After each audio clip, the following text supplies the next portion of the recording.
বিসমিল্লাহির রহমানির রহিম আলহামদুলিল্লাহি রাব্বিল আলামিন ওয়াসসালাতু ওয়াসসালামু আলা নবিয়িল কারীম আম্মা বা'দ। সম্মানিত শ্রোতামণ্ডলী, আজকে আমরা উলুমুল হাদিসের গুরুত্বপূর্ণ একটি নও আল হাদিসুল মুআদ্দাল এর শাখাগত তিনটি শাখার আমরা আল ফারউল আউয়াল নিয়ে আলোচনা করব, অর্থাৎ আল ইসনাদুল মুআনআন, অর্থাৎ যে সকল হাদিস আনা সূত্রে বর্ণিত হয়,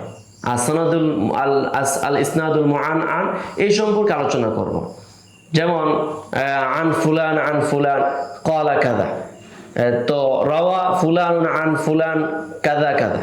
তো এভাবে যখন কোনো হাদিস বর্ণিত হবে আন এর মাধ্যমে, তো এই আন হুকমুল আন নিয়ে আমাদের হুকুম কি ফুকাহায়ে কেরামের এবং মুহাদ্দিসিনে কেরামের আলোকে আমরা আজকে আলোচনা করব।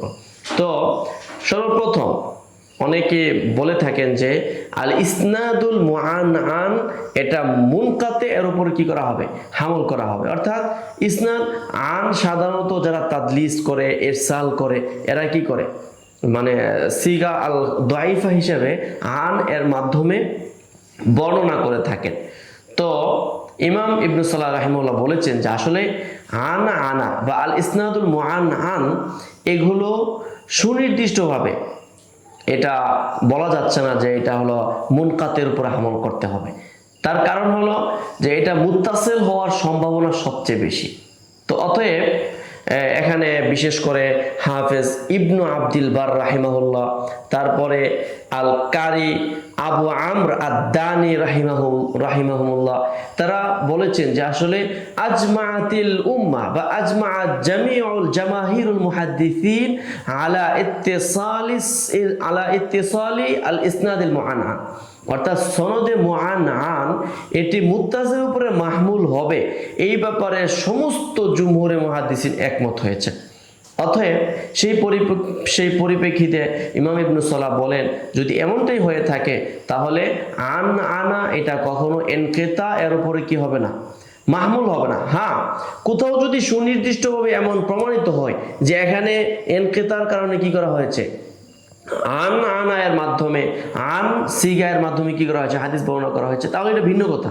কিন্তু ব্যাপক অর্থে, সামগ্রিক অর্থে আনা এটাকে ইনকিতার উপরে আমল করা হবে না, বরং এটা আল ইসনাদুল মুত্তাসিলের উপরে কি করা হবে, আমল করা হবে।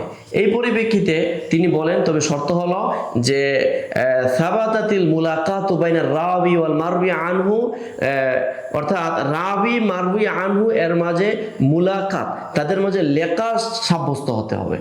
সুবুতুল লেখা যদি পাওয়া যায় এবং বারাআত মিন ওয়াসামাতিত তাদলিসের কলঙ্ক থেকে যদি তাদের মধ্যে নিরাপদ মুক্তি পাওয়া যায়, সুরক্ষা থাকে, তাহলে এই দুই শর্তে আমরা বলতে পারি মুতলাকভাবে আনা যদি কোথাও আসে তাহলে সেই সনদটা কি হয়ে যাবে, মুত্তাসিলের উপরে আমল হবে।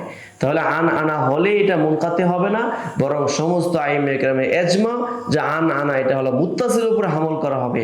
হ্যাঁ, স্বতন্ত্রভাবে যদি কোথাও নির্দিষ্টভাবে জানা যায়, সুনির্দিষ্টভাবে যে এখানে ইনকিতা রয়েছে আর সেজন্যই আন দেওয়া হয়েছে, তাহলে ভিন্ন কথা।